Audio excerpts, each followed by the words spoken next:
And welcome back to Music Free Static. I hope you're having a fabulous day. And today, I'm recording this on May 4th. It is Star Wars Day. And this last week, we saw the end of The Bad Batch. That series came to a glorious end. And it was amazing. And I want to talk about it, talk about the finale. I want to talk about the series as a whole. It was great. It was awesome, and I just have to talk about it. But before I get into it, big fat spoiler warning right here, all over the place. We are going to spoiler all over everything here, okay? Because I want to talk about the show. I want to talk about the weird things that happen. I want to talk about the touching things that happen. I want to talk about all of it, and I'm not going to hide from spoilers. So, this is your spoiler warning. Go watch The Bad Batch, all of it if you have to. And then you can come back and listen to this unspoiled. Or listen to it now and then decide if you want to go watch The Bad Batch later. But it's cool. It's all cool. Just like the series. The series is, in fact, pretty amazing. I've said over and over again that some of the best storytelling in Star Wars is happening in animation. And The Bad Batch is just the next in the long line of that. Okay. Clone Wars was phenomenal. It had some weaker episodes, I'm not gonna lie. But it was great. And the Clone Wars is what sets the stage for what we're seeing here. Because season 1 of The Bad Batch starts with Order 66. Right? The Batch is on a mission.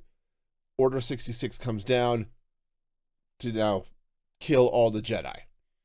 The Bad Batch, who are clones, resist that, right? Their inhibitor chips that enforced Order 66 in their minds did not work. Mostly. One member of the team, it was tough, but they resist. But what we end up watching is this batch of clones is now starting to feel more and more out of place, and in fact, really starting to get persecuted by the Empire. Just within because it is the new Galactic Empire, right? This takes place after Revenge of the Sith, right? And the clones realize that they're not going to survive here. Plus, they pick up a young clone named Omega, who is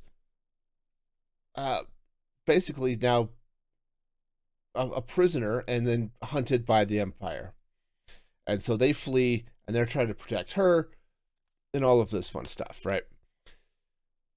Protect themselves as well, right?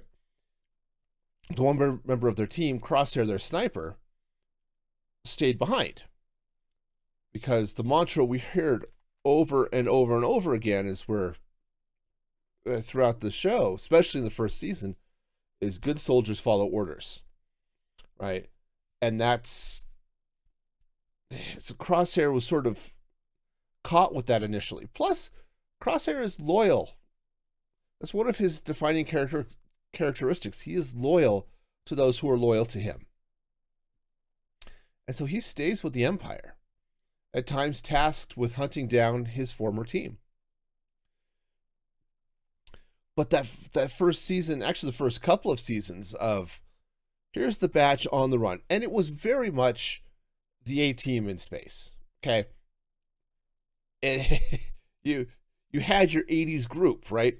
You have the leader, you've got the muscle, and the funny guy type who's just never takes anything too seriously, right?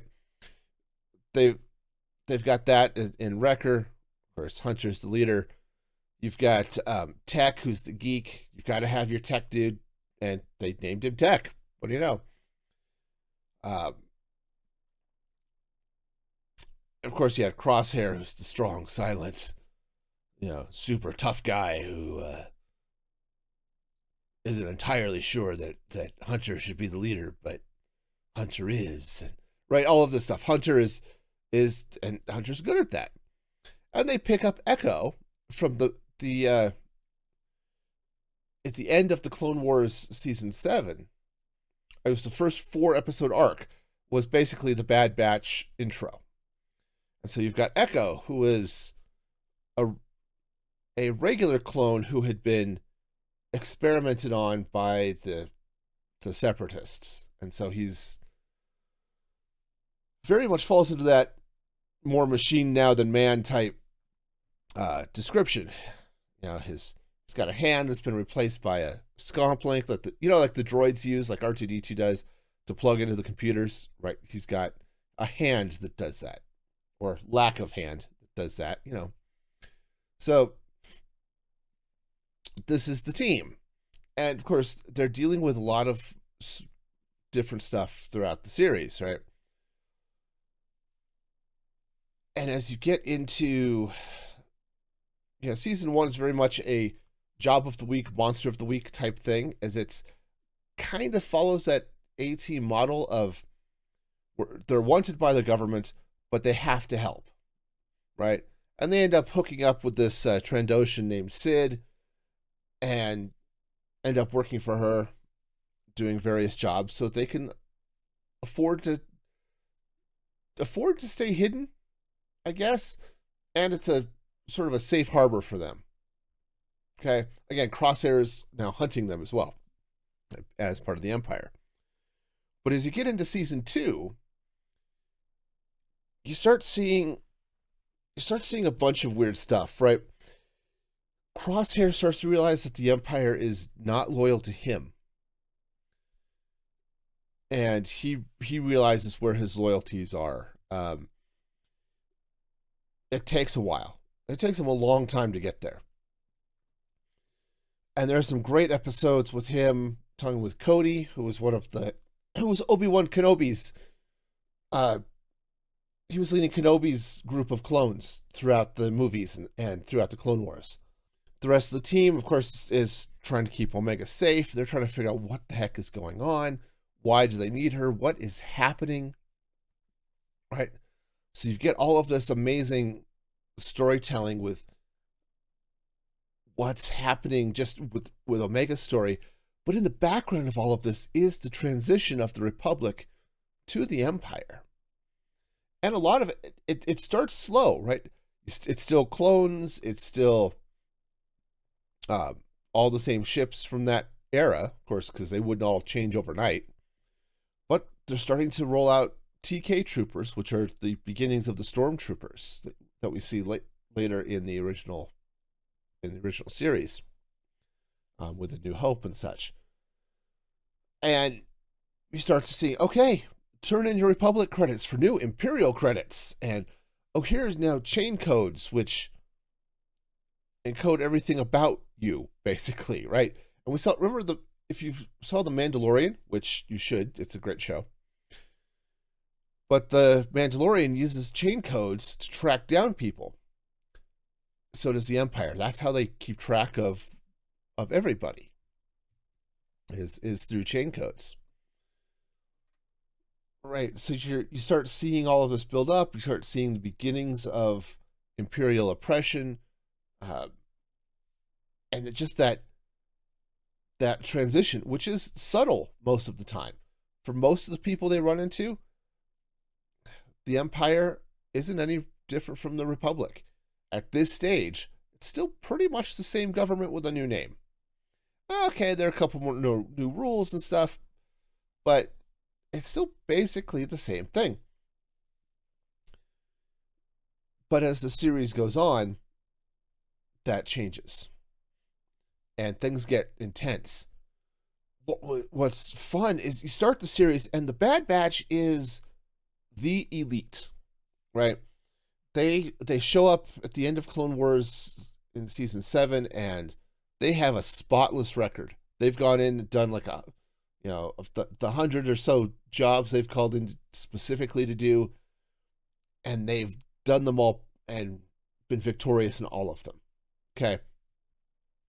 They are unstoppable. But as they go through the series, you realize that they're good. But man, they start getting their heads handed to them by all manner of things. Sometimes it's the monster of the week, but often it's the Empire itself. As you realize that, hey, 4 people cannot, or 5 most of the time, cannot fight the Empire all by themselves. Okay. And as Echo splits off to join Rex to try to find these this group of captured clones and free them. Omega, of course, is still being hunted, and the team decides, hey, we need Crosshair back, right? They'd had a bit of a heart-to-heart with him at the end of season 1, and that's why did you stay with the Empire instead of staying with us? And he says, it was basically a loyalty thing. The Empire was loyal to him, and the team wasn't, because the team didn't come back for him when he was initially captured by the Empire.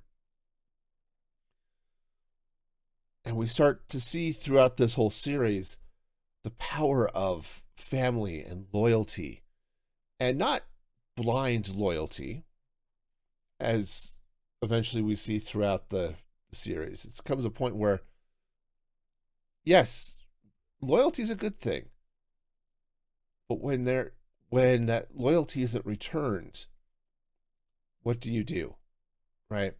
And you see the team stays together, and so very much a story of family, particularly among the Batch. And because there's very much a sort of parent-child relationship between the Batch and Omega, because Omega's like 12, 15, I think, throughout this series. I think she starts off around 12 and ends up, by the end of the series, or by the final episode, she's like 15. And so, in a lot of ways, it's very much that parent-child relationship, even though because they're all clones, they're all brothers and sister, right? But Omega, heck, in the finale, which, again, if you haven't seen it, go watch this series, because it's fabulous. But Omega's captured again, and as she's working her own plan to escape, she starts hearing turbo laser cannons firing. And the kid she's with is like, what's that? She says, it's my brothers. Yeah, she knows her brothers have come for her. Her family has come for her. And that closeness, it's hard to put into words, right? But that whole feel of it, this is what families are. Are they perfect? No. Do they always agree? No. But do they stick with each other? Do they help each other? Do they love each other? Yeah, that's the way it should be. And of course, the reality is, not every family is like that, but this is what it is. And yet, another major theme throughout this whole series is that of individual agency, right? The clones, they're clones. They're all identical. They're bred up. They're assigned a number, but they don't keep their numbers. I mean, they do. That's their serial number. That's and such. But they all end up picking names, right? Because they're individuals. And with the Batch, you look at, okay, Order 66 has happened. Things have changed. And it's like, you know what? This isn't for us. We're out. We're out of this. And the final push at the end, as they do free the clones that are held captive on Mount Tantus, where Omega's also being held, is that they're free. They can choose to do what they want. They can choose to leave. They can choose to go where they want to. Many of them choose to fight the Empire because it's evil or because they want to help, right? But they have the choice. They are individuals, even though they were bred to be identical. And that pair of themes in particular, that of family and loyalty to your family, as well as individual agency, are powerful, right? And this was a show. It didn't. For the most part, okay, it's a kids show, right? We're gonna put that in quotes, kids show. I'm not entirely sure that's accurate. It is a show that kids can watch, right? Star Wars has always been a show for kids and up, 12-year-olds, right? Was, I think, how George Lucas described it. He wanted his audience, he wanted a story that was accessible for 12-year-olds. And The Bad Batch absolutely is. And yeah, there are a few times, there are some things that sort of play to that audience a little bit. But as you get through the series, and at the end of season 2, the Batch is rescuing Crosshair. And if they've got the Empire on their tail, things are going badly, and Tech dies. Right? Now, think about this. He's a clone, right? There are a lot of ways within Star Wars that they could potentially bring Tech back, right? Oh, there's another clone of him. We didn't see him hit the ground, so maybe he survived enough that they were able to drop him in a bacta tank for a year, And we saw a bunch of these clone not the commandos necessarily, but the CX troopers, which were basically a dark, evil version of the Bad Batch. And there was some speculation, especially when we're looking at the first clones. It's like, I don't know, 4 episodes from the end, something. We spent an episode where we spent a lot of time with one of these CX troopers. And there's a lot of speculation. Hey, maybe they rescued Tech because the bad guys get Tech's goggles that he wears, right? I mean, they had him. They had found Tech. So, okay, and said maybe they said drop him in a bacta tank for a year, all the while reconditioning him. But the show didn't do that. They were brave enough to let Tech stay dead and said, Tech died for this. We remember him, right? There's a character, I didn't particularly like the character of Phee. She was sort of a pirate archaeologist, voiced by Wanda Sykes. And I didn't particularly like the character. But she and Tech, there's a strong implication they were a thing, or they had started dating or something, okay? But I was going somewhere with that, and I don't remember. But yeah, there was, Phee kept showing up and talking about, how, Tech is dead, but I remember when he did this, and there's lots of callbacks to, yes, we remember him, and he's left a hole in our family. But they didn't bring him back. They didn't make him say, oh, no, we rescued the CX trooper, and, when we stop this guy, we find out it's Tech, and yay, and now we have to. No, it's just Tech is dead. Okay? And that becomes important because you get to the finale, and again, spoilers all over the place for the finale. But there's a real. I had the sense going into the finale that we were going to lose at least one more member of the batch. I would not have been surprised if the entire batch, especially now that Crosshair is back with the team, I would not have been surprised to have lost the entire batch, to have lost all but one. Mega was going to survive. I was sort of expecting that. But the rest of the team, I fully expected that to see that happen. And you know, every time the team starts running into issues, they get captured. They're facing tough, scary issues, scary problems, scary situations for them. And this story had earned that fear that, yeah, they may not all walk out of this. And it was fabulous to watch. And to, when you get the last couple of episodes and Omega's captured again, by design, her plan was to get captured and for them to track her. The tracking aspect failed. So you got the Batch now on almost running roughshod over an investigation to try to figure out where she is. But Omega's now spent years with this team.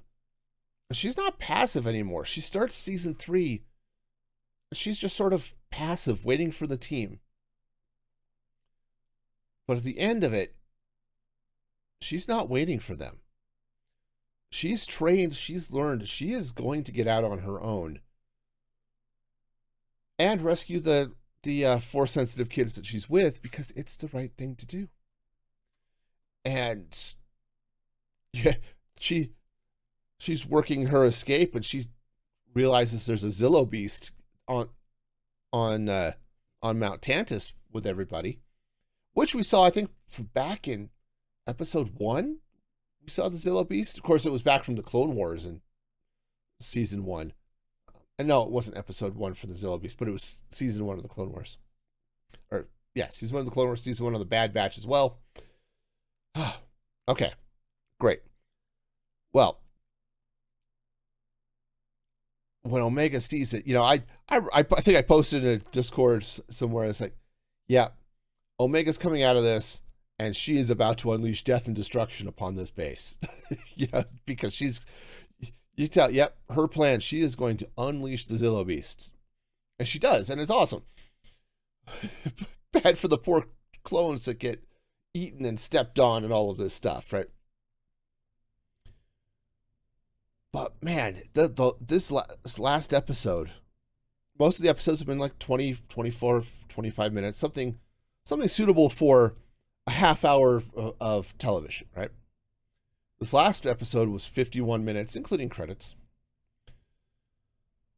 And boy, they used it. And the entire time, you feel that tension of who's going to make it out, right? There's never really a doubt that Omega's going to escape, because it's not that kind of story. But there is that tension of who of the team is going to go, right? And they earned it. They earned it with Tech's death, and they've earned it by the challenges that the Batch is facing. Crosshair, who was a rock, right? Completely unflappable. Him and his toothpick, right? And he's got the shakes. He's been through a lot, and he's dealing with the PTSD, really. And you've got Omega teaching him to meditate and to try to be more comfortable with himself and deal with his demons. And you can see how that has affected him. Right? So this whole series, but especially in this last season, you really feel how this team is affected by all of this. And you can see the sacrifices that they're making and appreciate how hard this is for Crosshair, who the last place he wants to be anywhere in the galaxy is back on Mount Tantus. So for him to be back there, it's hard. But he's going because he has family that he needs to save. And yeah, it was amazing. And they do all survive. Tech is dead, but the rest of the team survives. And you end up with Hunter and Wrecker and Crosshair, who retire to Pabu, which is this just sort of nice tropical islands village on a what looks like a planet of tropical islands. You know how Star Wars is, right? Every planet just has one biome, right? But it fast forwards in time a little bit to the age of the rebellion. Omega's grown up. She's an adult. And she's talking to Hunters. Yep. The rebellion needs pilots. And so she is going to continue the fight. And the conversation she has with Hunter at the end is very much the parent and child. My child is going off on their own, and they have to do this. I know they have to do this. I want them to stay here. I want them to stay safe. But they do have to go. And man, I feel that as a parent who has kids move out, go to college, graduate, start lives on their own. I 100% feel that. And that conversation, it was so touching as an end to all of the stuff that they've been through. And they were able to sort of have a life. Omega was able to grow up in relative peace. But now it's time for her to go out on her own and say, yep, I know what's right here. I need to go do this. And there's no animosity. There's no, I'm leaving whether you want me to or not. There's a little bit of that, but there's also the Hunter, who was basically her number one dad, right? This is, I don't want you to go because I want you to stay here and stay safe. But I understand why you're going and that you have to go, and good luck and here and all of that, right? And so you can really feel that they really earned that. And so this was a phenomenal show. And again, there were some things wasn't thrilled with. I didn't like Wrecker's voice choice. He was a little annoying. All credit to, was it D. Bradley Baker, who voiced like 90% of the characters in the show? Like, because he voiced all of the clones. He voiced the entire batch. He voiced all the clones, right? It's just probably somebody else. I don't know. But yeah, so I didn't like that choice. I didn't like Fee. She was just a character, just sort of an obnoxious, prideful type. And I don't like those characters just in general. But it was great. It was such a great show, and the way they especially season 3, man, it was so good. So I would recommend watching it, and I'm looking forward to what's coming next. They've definitely set up Omega to be a character to explore throughout the Age of the Republic. And, they could do... and the Republic is potentially large, right? Says, well, why wasn't she here or there or somewhere else? Well, she could have been. She could have been flying with Rogue Squadron, and, we just didn't know, right? Right? There's just a lot of those types of things that, yeah, she could be flying the squadron over here, which wasn't part of this battle or didn't interact with Luke and Leia and Han, right? It's not that hard, So, but I would love to see where Omega goes. I'm looking forward to more of that storytelling. As I'm recording this, they just dropped the Tales of the Empire series of shorts, which I'm looking forward to watching. I'll probably talk about that next week, but oh, it's gonna be good. I love all this stuff. I really do. This is such it's so good. So anyway, I should wrap up here. This has been Music Free Static. You have been awesome. If you want to support the podcast or get access to it early, you can become a paid member over at musicfreegaming.com. And until next time, be excellent to each other. And this is Music Free Static signing off.